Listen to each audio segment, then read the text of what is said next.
Good morning and welcome to Bay West Church. I'm so glad that you chose to join us today. My name is Jim Campbell. I'm our lead pastor here, and I'm glad whether you're watching on Facebook Live or our church online platform off our website, or if you're checking out our Roku channel or sometime during the week. We're so thankful that you chose to spend some time with us, and we hope that it's going to be beneficial. Today we're actually going to be talking about a really weird topic a little bit sometimes. It's often misunderstood, and sometimes it's so misunderstood that people just don't want to even deal with it.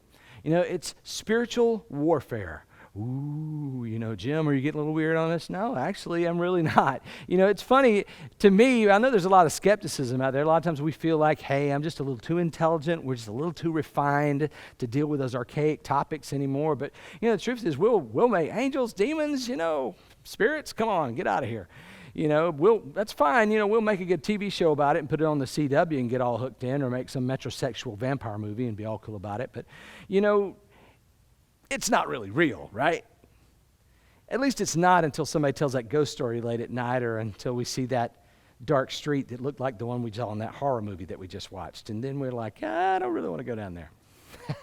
Even there's a lot of skepticism, even within the Christian community, about spiritual warfare. But honestly, I don't get it. Let's be truthful. We believe in a God who is spirit, who sent his son, Jesus, down to live as a man on earth, who did a whole lot of supernatural things while he was here, and then he culminated that by dying on a cross, being rose again on the third day, and ascending back to heaven. We have no problem with that. The Bible talks about angels and demons and spirits all the way through it.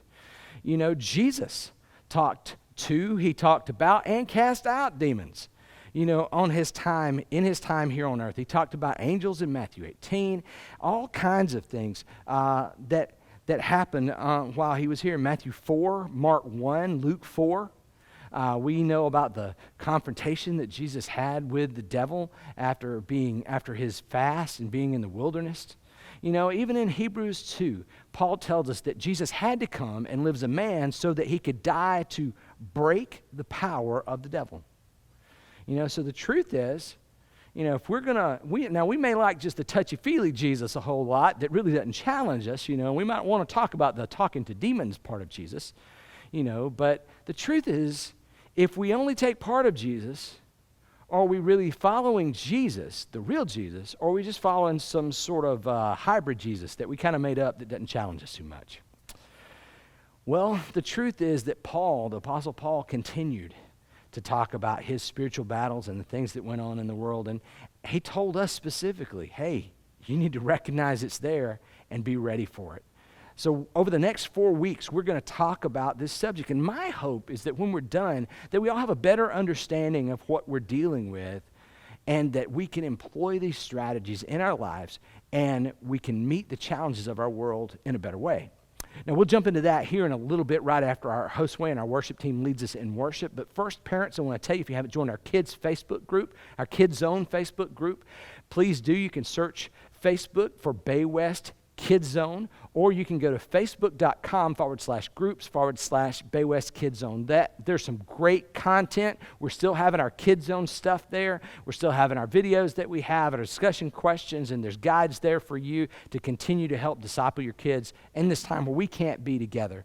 Also, if you haven't joined a life group, you really should. Click the Join a Life Group button from up in the interface, or go to our website, go to baywestchurch.com/groups, and click the Join a Life Group button there. We're meeting on Zoom. Get in a community. Now is the easiest time to do it. You don't have to drive anywhere or clear out your schedule. That's already kind of been done for you. And if you're a student out there, make sure you go to our students page, and email our student leaders, Patrick and Christian. They're doing devotions every weeknight at 8:30, on Zoom, and have a meeting on the weekends. So check out with them. If you're getting a little stir crazy, it's a great time to hook in. As always, you can follow my sermon notes from the link over to the left or the right or above or wherever it is you find on the interface.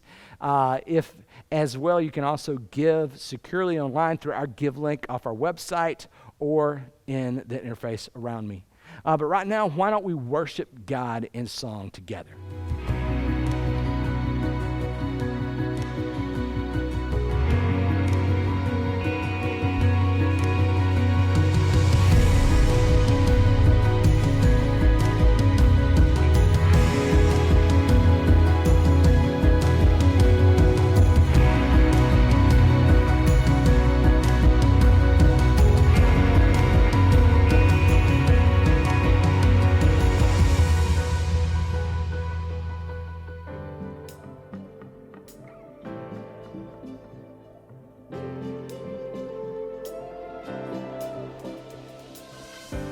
When night has fallen, when fear is coming, still you're calling me. When faith is lost and my hope exhausted, you will be my strength. When my mind says I'm not good enough, God, you're enough for me. I've decided I'm not giving up. You won't give up on me. You won't give up on me. Your love is holding on and it won't let go. I feel it breaking out like an echo. Your love is holding on and it won't let go. I feel it breaking out like an echo, echo in my soul.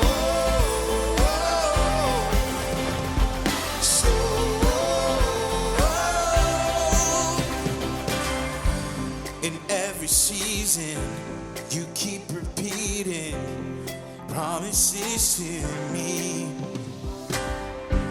Now there's no stopping what you have started until it is complete. When my mind says I'm not good enough, God, you're enough for me. Yeah. I've decided I'm not giving up. You won't give up on me. You won't give up on me. Your love is holding on and it won't let go. I feel it breaking out like an echo. Your love is holding on and it won't let go. I feel it breaking out like an echo, echo in my soul. Yeah.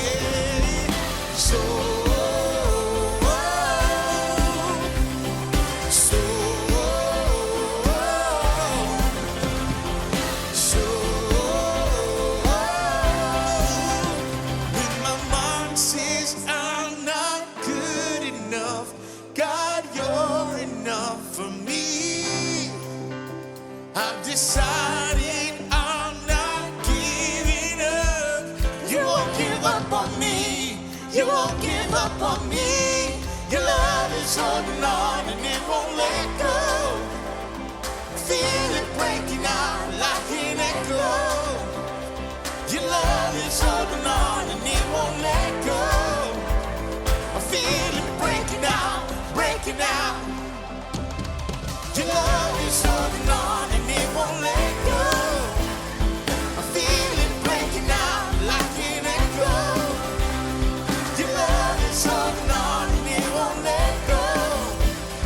I feel it breaking out like an echo, echo in my soul.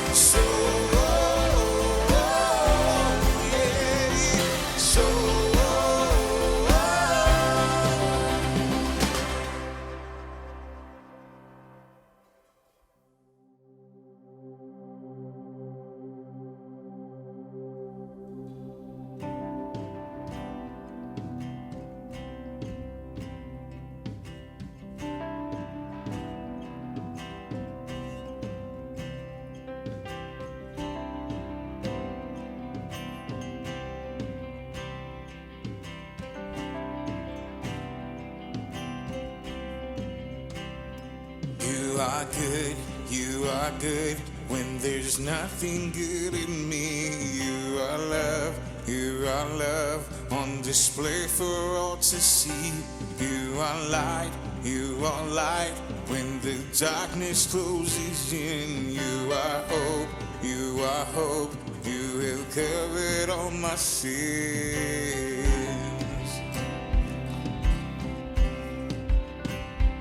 You are peace when my fear is crippling. You are true, even in my wandering. You are joy, you're the reason that I sing. You are life, in you death is exhausted sin.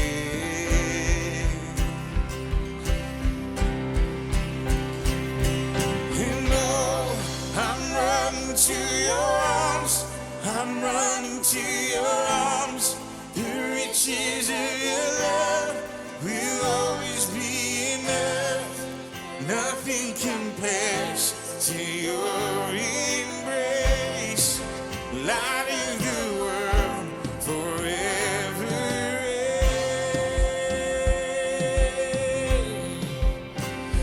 You are more than my words will ever say. You are Lord, all creation will proclaim. You are here in your presence I'm made whole. You are God, of all else I'm letting go.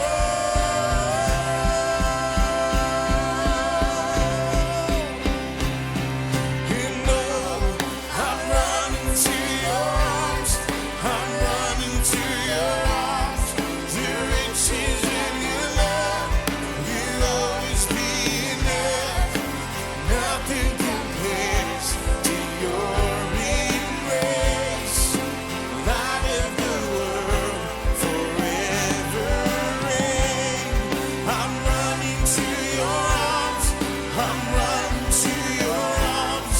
The riches of your love will always be enough. Nothing compares to your embrace. Light of the world, forever reign.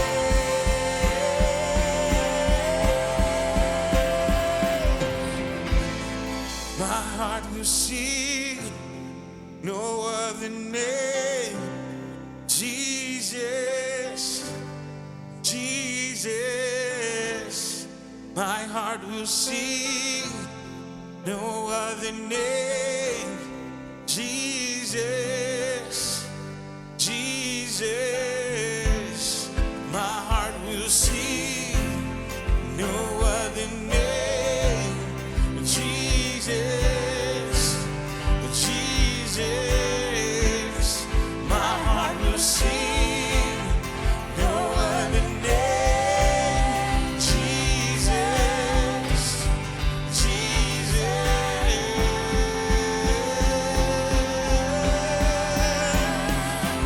and I'm running to your arms, I'm running to your arms. The riches of your love will always be enough. Nothing compares to your embrace. Light of the world, forever reigns. I'm running to your arms, I'm running to your arms. The riches of your love will always be enough. Nothing compares to your embrace. Light of the world, forever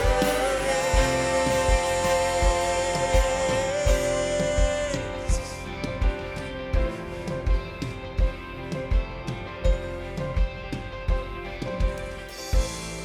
My heart will sing no other name. Jesus, Jesus. My heart will sing no other name. Jesus, Jesus. My heart will sing no other name. Jesus, Jesus. My heart will sing no other name. Jesus, Jesus.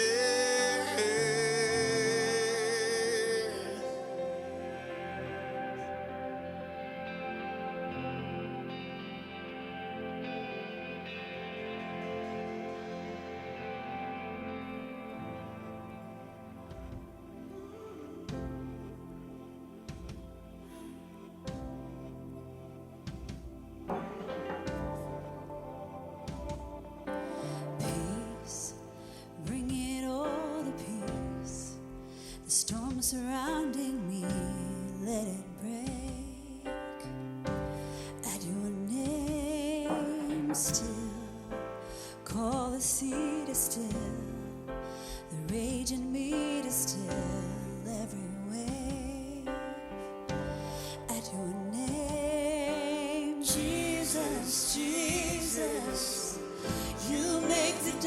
darkness tremble. Jesus, Jesus, you silence fear. Jesus, Jesus, you make the darkness tremble. Jesus, Jesus. Breathe, call these bones to live, call these lungs to sing once again. I will praise Jesus, Jesus. You make the darkness tremble. Jesus, Jesus. You silence fear. Jesus, Jesus. You make the darkness tremble. Jesus, Jesus. Your name is a light that the shadows can't deny. Your name cannot be overcome. Your name is a light forever lifted high. Your name cannot be overcome.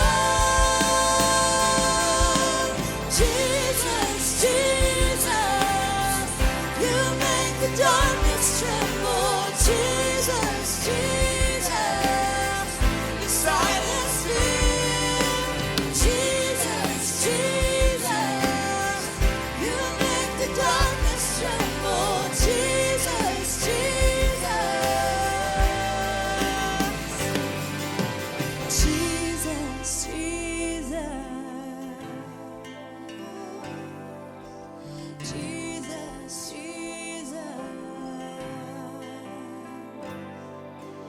Jesus, Jesus, Jesus, you make the darkness tremble. Jesus, Jesus, you silence fear.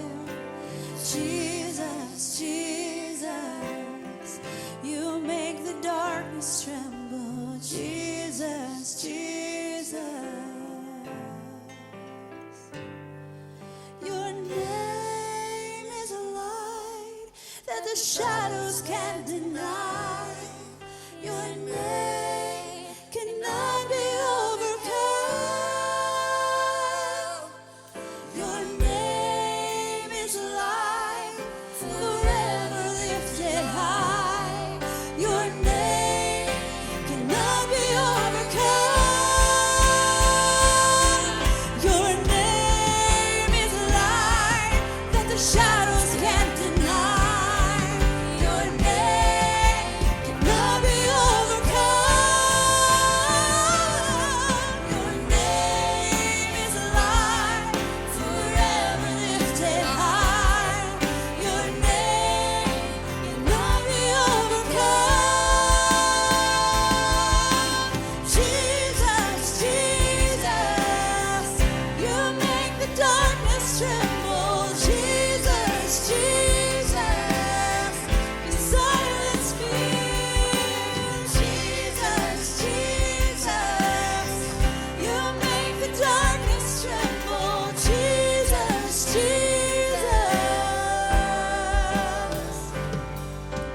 Jesus,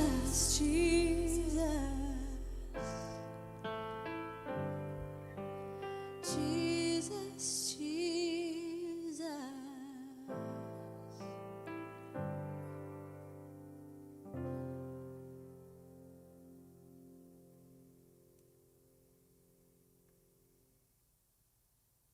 You know, this morning as we talk about spiritual warfare, I really want to deal with only one verse of Scripture found in Ephesians 6. It's a really famous verse that a lot of people refer to when they talk to about this, but I hope to look at it and give us sort of a fresh perspective, sort of a canvas on which we can picture what spiritual warfare is for us to understand how it fits into our world and understand what we're dealing with as we begin this series. So if you'll turn in your Bibles, you can check your app. You can, if you're on our chat interface, there's a tab that says Bible, and you can follow along there. You can go to my notes, for the notes link, whatever you want to do. A paper Bible's awesome. However you want to do it, we'll try to have it on the screen as well. But just read along with me, and I'm kind of deconstruct this verse, kind of break it down piece by piece, and try to give us a good understanding of what it is. Ephesians chapter 6, verse 12 says this, "For our struggle is not against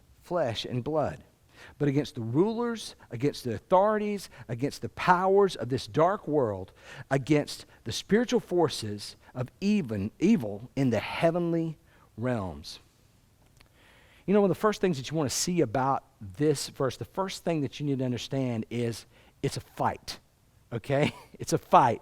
When Paul says, "For our struggle," a lot of times we say struggle, but truthfully, some of your translations may say, "For we wrestle not." And the reason the wrestle comes in there is because the word that Paul uses is actually a word that refers to wrestling, the sport of wrestling. And I think that's so apropos because it gives us a basis of what we're dealing with. First off, when you're at a wrestling match, there's designed to be a winner and a loser. Someone is trying, and more than that, someone is trying to make someone else be the loser in that situation in a wrestling match. And that's very similar to what we are in when we talk about spiritual warfare. When you watch a wrestling match, and I don't pretend to be a wrestling expert, I know a little bit, but not a whole lot. So if you're a wrestling expert, I'm sorry if I step on your toes out there. But when you watch a wrestling match, a lot of times you see a lot of moving around and kind of stalking and looking, and what you don't realize is at that moment what they're doing is trying to feel out their opponent to see what their strengths and weaknesses are. And a lot of times what they've already done is watch them wrestle, and they already have some ideas of what they want to do, what they do well, what they don't do well. And in a spiritual battle, that's exactly what happens to us. Satan doesn't just go after our strengths. In a wrestling match, what you try to do is use someone's strength against them, and you try to attack their weaknesses. And that's exactly what happens to us in spiritual warfare. Very similar to that. It goes after our weaknesses, but also tries to use our strengths against us. Well, how would that happen? Let me give you for example, okay?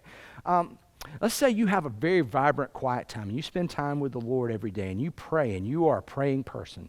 What Satan will try to do is they'll try to make you just a little bit too busy for it today. And you can go, well, I'm pretty strong in that area. I can kind of fudge there, and I can break this habit today, and because I'm pretty good there already. I've kind of done that before in my quiet time. I've been real busy, and I'm like, okay, well, I know our family's going to read the Bible tonight or something like that, so I'll go with that. Maybe that's how you do it. But see, that little moment there, that's where it begins to chip at your strength, because you begin to rely on a strength that all of a sudden you're not using. And then the next time, it'll be easier to give up your time with the Word. It'll be easier to give up your time in prayer. And before you know it, you've gone several days, or you look back at your track record, and it's extremely spotty. And what you thought was a strength at one time now has become a weakness in your life. It doesn't take much, really, except a little bit of pride to turn a strength into a weakness. And so we have to remember that's kind of what Satan does when he attacks us in this wrestling match that we have. The truth, too, is when you watch wrestling, often the moment that the match was won is not when the match ended. Now, you might go, Jim, that's a little bit crazy, because what happens is you get the most points, or however you go by the system, whatever you're doing, and when they reach that, it's over, and then you've won. But what we don't understand is a lot of times in a wrestling match, there's a lot of strategy that goes into that. And where someone actually loses the match is earlier on when they tried something they weren't able to do, or they trusted something they shouldn't have trusted, and their opponent gets them in a compromising position. And you see them kind of force them around on the mat, and they hold them down, and they try to hold out for a while, but they just can't. And all of a sudden, their shoulders are down, and the match is over. The victory point was scored at one point, but the victory actually happened earlier. In our lives, when we're dealing with sin and Satan's attacks on us, a lot of times the point that we fell is not the point that he started to win. that our victory, that our failure was, our defeat was made certain. You don't cheat on your wife all of a sudden one day. A lot of times where it starts is maybe years earlier, you begin looking at pornography, or you entertain emotional relationships outside your marriage. Maybe you didn't cheat on your husband all of a sudden, but there was that coworker, who just seemed to get you a little bit more than your husband does right now. And you opened your heart to that. A lot of times when we steal something and we get caught in a major crime, it doesn't start right there. We just all of a sudden one day decide we're going to be a major criminal. But we allowed our integrity to begin to lapse. We took a little bit of the bait. We took a little bit of a chance. We trusted our instincts, our integrity a little bit too much, and we just followed that right on in to the trap that Satan has set for us, and all of a sudden, here we are. The moment of victory for him doesn't always happen at the moment that it happens. Sometimes it happens earlier, and we just have to be skilled enough, to see it. One of the things that we have to understand is, in a lot of ways, a wrestling match is about reducing options. You try to counter, you got to do a move that counters another move that gets somebody where they can't move or they can't do what they want to do, and ultimately they don't have any option but to accept defeat. A lot of times that's how we feel when we fall in sin. When we lose the spiritual battle, that we're in. We've been manipulated, or circumstances are such, and we use the phrase, well, I didn't have any other choice but to dishonor the Lord. I didn't have any other choice. It wasn't up to me. Now, that's great for you and I, because it kind of absolves us from any kind of accountability, but it's quite far from the truth. The truth is, most of the time, we don't want to take the steps that are necessary. We don't want to take the steps that are necessary for victory in our lives. And so we just let things go and progress and roll down the hill to the point where we're like, well, I don't really have another choice. We've had loads of choices, and we really do in that moment. And I want to tell you, that's why some of God's promises are so important. And you may not even hook these two together, but there's a couple of promises I want to talk to you about that go right into this kind of mentality, this wrestling match that we're in. In 1 Corinthians 10:13, Paul wrote this. He said, no temptation has overtaken you except what is common to mankind, and God is faithful. He will not let you be tempted beyond what you can bear. But listen to this. But when you are tempted, he will provide you a way out so that you can endure it. Do you know what he's saying there? He's saying that no matter what wrestling move that Satan tries on you in this wrestling match, in this situation, no matter what he throws at you, no matter what trouble comes at you, no matter what financial difficulty, no matter what temptation to go off on somebody or to step outside your vows of marriage, no matter what comes at you, God says, look, if you will follow me, I will provide you a counter move so that you don't have to lose there.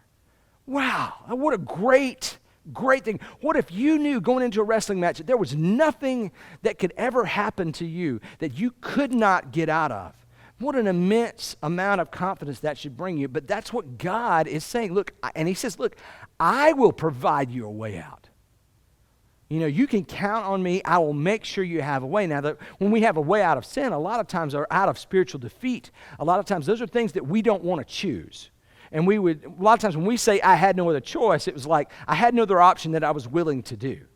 When we have broken a relationship and it's our fault, we don't want to go back and apologize to someone because, they hurt us too. They said some things and we can go, well, they need to come to us, or maybe someone hurt us, and that's where it is. And we know there's a problem and there's a broken relationship there, and we feel like in our pride that, no, they need to come apologize to me, to straighten that out. Well, that's not really how it needs to happen. Our relationships that needs to be something that we don't want to go do that because it requires humility on our part.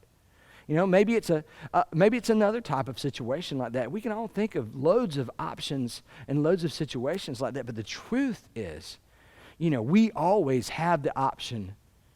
We always have the option to come out of temptation honoring the Lord at any type or any system. Now, it may be something we really want, but it's always there. There's another verse of Scripture in Romans chapter 8. It says, all things work together for the good of those who love God and are called according to his purposes. Now, here's the truth with that. Here's what I want us to understand. I really want everything that I do to be on the purpose of God. I want that to be on God's purposes, because I know that God created the world. His purposes are what drive the world. So if I'm in line with what He's doing, I'm in the best position that I can possibly be. And what this means is not that, if I have a flat tire on my car, all of a sudden I should just be happy. Somebody hacks off my arm, that's great, awesome. I should feel no pain. I should have no remorse. There should be no emotion that comes to me negatively with that. And I mean, that would be great to be there, but the truth of the matter is with some of this, some of us just aren't there yet. We have to grow to that point. But here's what God promises us here. He says, look, no matter what happens to you, if you follow me and love me, and stay on the purpose with me, I will make the yield from your life, even your worst things, so great that it will be a benefit to you. We've always heard that which doesn't kill us makes us stronger. Well, with God, anything that comes against us when we follow Him makes us better. I want everything that I do to be on purpose with God, because I want that promise in my life. But I know if I want things to be on God's purpose, then I have to do things on purpose. I can't just react. I have to follow what God says, even against my own desires and feelings at times. I have to follow what God says in the middle of those things. But see, and it tells us, so we're not only in a fight, but I want to tell you this, the fight is not what you think. It's not against who you think. We think a lot of times, when I see the word enemy in my head, a lot of times I may not picture a person, because I don't really know anybody I want to fight. Of course, I'm 50 years old, man. The days of fighting somebody are long gone. I got nothing to prove. I hurt myself worse trying to hurt them. But I can't think of anybody. But if I were to think of an enemy, it would be a person. It would be an attacker. It might be someone coming after my family, or it might be, something like that I have to go, and go after. That would be what an enemy looks like to me. Maybe you have enemies. Maybe there are people at your work and they're vying for your job, and they've undermined you and tried to oust you out of your job. Maybe there's someone out there, maybe it's the other woman or the other man. Maybe it's the ex-wife. Maybe it's the neighbor that's not kind to you. Who knows? Maybe you have that type of enemy. Maybe your enemy, it doesn't have a face. It just has a name, like cancer. Or maybe your enemy is an addiction. What God is saying to us here is, your enemy is not flesh and blood. It's not a person. It's not a physical thing. Your ultimate enemy is not that. We think maybe the government is our enemy. The government's not our enemy. What is our enemy? It says against the rulers and the authorities and against the powers of this dark world, against the spiritual forces of evil in the heavenly realms. Now, that's not the government. That's not the IRS or the tax. That's not what it's talking about. But it's talking about the spiritual forces that run this, because ultimately, this is a spiritual contest. A lot of times I heard this quote one time, and I really wish I knew who said this. If I can remember it, I'll put it in the comments, because this is kind of off the cuff right here. But I heard this quote. It said, "We are not physical beings having a spiritual experience. We are spiritual beings having a physical experience." In other words, the primary source and substance of who we are is spirit. And we are spending a very small amount of time as a physical being on earth. A lot of us, we feel like we are primarily physical beings. And we just have little spiritual experiences here and there. But it's quite the opposite. And what Paul is saying, what we need to understand here is that every problem, okay? Every problem, every conflict, every war is a spiritual one. And you go, Jim, that's nuts, man. That dude at work that is undermining me is not a spiritual problem. He is one I want to pop in the face and get him out of my way. Look, I'm just telling you, every problem, just go with me here for a minute, is a spiritual problem. I'm going to tell you, first thing what you have to understand is that every problem has a spiritual root. You know, in Romans chapter 8, Paul talks about how when sin came into the world, it literally broke creation. That's what he's explaining to us there. That when we begin to follow sin, all the way back to Adam and Eve in the garden, all the way up to what you or I did in the last second that wasn't okay. You know, that fellowship of sin, that giving into sin, that following sin, going away from what God intended, it causes consequences. It causes damage. We see that from the way we treat other people. Look at the violence in our communities. Look at the hate that we deal with. Look at, I don't know where you fall on the Ahmaud Arbery situation. I'm not even trying to put that up, but all I do know is no matter what happens, I don't want people to get killed and shot in that situation. And I don't think, honestly, that anybody wanted that to happen. I don't think it's not cool for parts of our country and parts of our culture to feel like that a whole other segment feels that they are less than what they should be. We should be leading as a church, in loving our brothers and sisters. And that's got to be out there. We see this violence not only among, racial lines, but violence among, all kinds of things, whether it's fallen into substance abuse that goes into violence. We see this, with the way we treat the environment sometimes. The truth is, my dad told me I needed to treat his stuff right when I grew up in Alabama. And I think God thinks the same thing as well. Look, I gave you all this stuff. You better doggone sure treat my stuff right. It's not yours. We had to maintain. And I think, I've always said that Christians, if, the biggest environmentalists in the world probably should be Christians, because we know that our dad owns this stuff and we should treat it well. But we can see all of that, but what we don't understand is even beyond that, we understand those things. We see the direct effects of sin when people steal from someone else, when someone gets hurt, when we ruin a relationship or we damage someone with our words. But it goes even farther than imagine sin actions just bouncing off of each other for eternity. Millions and millions and millions and millions and millions and millions, billions of people.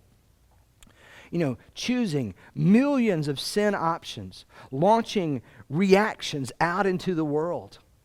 Of what happens. Can you imagine like a ping pong table and you put plexiglass around the top of it and you took, it's not a ping pong table, but put like I think a billiards table and put plexiglass around the top of it and just take like a pile of ping pong balls and just dump them out in there. And they start just pinging all over the place and bouncing off each other and causing each other, and they bounce and bounce and bounce. Can you imagine? That's like the decisions that we make in our lives. And we make thousands of them a day. And the ones that we choose that follow the Lord are good things, but every one that we choose that doesn't follow God increases the damage in our world in some way or another. You see, every problem, every hurt, every separation, the reason there's death, the reason that there's sickness is not that somebody sinned so they got punished by sickness, but because they sin, because sin is in the world. Jesus, the disciples, they saw someone who was blind, and they said, well, who sinned, him or his mother? And Jesus took the point to say nobody did. That's neither one of them. The point is, sin is in the world, and it is ruining what God created. Every hurt, every separation, every pain that you've ever had began when sin entered the world. So every problem has a spiritual root, and because every problem has a spiritual root, every answer has a spiritual component to it. Part of the solution to whatever your problem you're dealing with is spiritual. Now, am I saying, well, just pray and don't take your medicine? No, I'm not saying that at all. There may be a part of the solution that is a physical act that God prompts you to do. There may be something, maybe you've wronged someone, and God said, look, you need to go over there and make it right. You know what you did, you need to go do it. God, that's a step out. God may say, I want you to trust me and have this surgery. I want you to trust me and take this medicine, take this treatment if it's a health situation. God may be doing that. But part of this is a spiritual thing. And here's the deal. Part of it is a spiritual problem, even if there's some physical things around it. But here's the thing. If you don't deal with the spiritual side of it, you don't truly solve the problem. How do I say that? Let's say you have bad financial habits and you don't manage your money the way God would have you do. You don't look at all the things that God says in the Bible and do it. And you're in debt up to your eyeballs and you're having all kinds of issues. And you think, man, if I just had $100,000, it would do it. Well, let's win the lottery. And you know what will happen is you'll spend every bit of it again and get in debt again. And in 10 years, you'll be going the same route. We see it all the time. You see friends out there. They have relationships. And the relationships go well for a little bit, and then they just blow up, and it's like, man, they broke up with another person, and you can see it from the outside. You see it's the same thing once again, and they just a pattern over and over and over and over again. If you don't handle the spiritual nature of your physical problems, they're never truly solved. They just come back again. Because every problem has a spiritual root. Every answer has a spiritual component in it, and because every answer has a spiritual component in it, here's the thing. Every solution has a spiritual source. Every solution has a spiritual source, and that's Jesus. When Solomon talked about in Proverbs, and I hammer this verse so much because I think it's so crucial to our activity in our lives. When he said that the fear of the Lord is the beginning of wisdom. Wisdom is how you handle things, what you know to do. When we put God first, when we reach out to the spiritual source for the solutions to our problems, God leads us to his resources that he's placed on earth in places. When I used to be in a play, and I used to act a lot. I was a play I was in. I used to act a lot in college.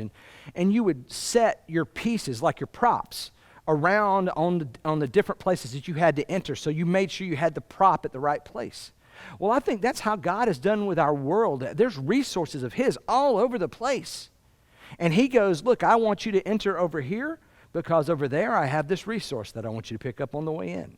And over here, I have this piece of knowledge because after you pick up the resource and you enter through here, if you'll go where I said, down over here, there's a piece of knowledge that you need. And you add that to the resource, and all of a sudden, here is an opportunity for you to honor me and to do good in the world. I think that's kind of how God works. But you see, if we don't trust him, if we're not in tune with the spiritual source, if we're not connected to him, we don't have the information. We don't have the map, so to speak, to walk around this world and gain the greatest benefit of it, the benefit that God has left for us. I think the truth is that, the source of this relationship begins with Jesus. Now, Christian, you may be out there and, maybe you're just starting to get this. Maybe you've been seeking, some alternate solution to a problem that you have that you feel like, well, I don't really have anything to do with the Lord. Well, here's what I want to challenge you to do to help you begin on the healing to this issue. Because what you don't realize is the problems that you think have nothing to do with God are right in the center of the battle that you're in spiritually. Because Satan has done the greatest thing in the world. He's made you think this doesn't have anything to do with God. And so he's totally cut you off from the source to fix the problem that you have. I see it all the time. People get into dire straits and in despair, and they stop coming to church, or they stop going to life group, or they stop reading their Bible, or they stop doing all that stuff. They think, I just don't have time for that. I'm going to go do this over here. And I don't feel good about myself, so I'm going to start working out. And I just don't have time for church and Bible anymore. I don't have time for God anymore. If I get in better shape, I'll feel better. If I work harder and get more money, I'll feel better. Those are traps that Satan puts you in. It makes you feel like you have nothing, that God has nothing to offer you in that situation. That's such a foolish place to be. That's such a dangerous place to be. I want to challenge you here is to think about that problem. Take it to God, but I want you to think about it in this way. Say, God, is there some part of me that needs to change in this? Lord, how do you want me to grow through this problem?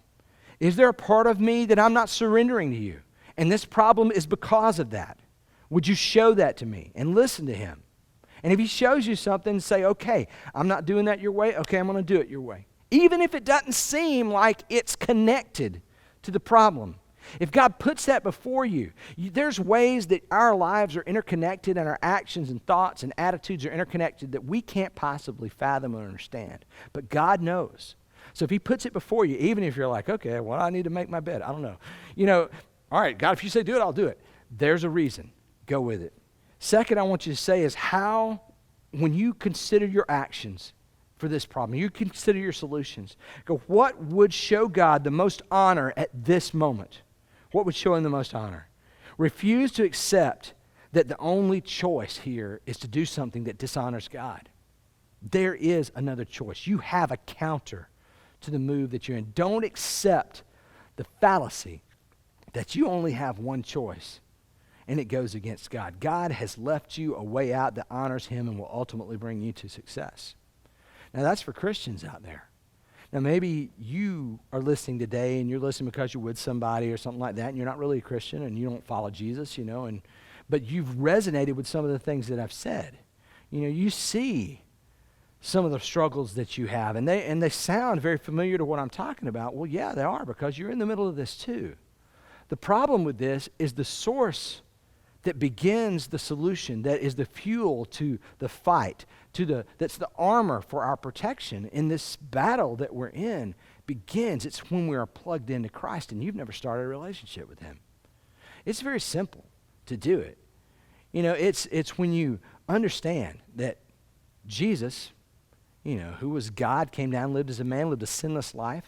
He died on a cross, was raised on the third day after he died and was put in the tomb. He came back. He died on a cross to pay for the penalty for all the things that every human man and woman, child has done wrong.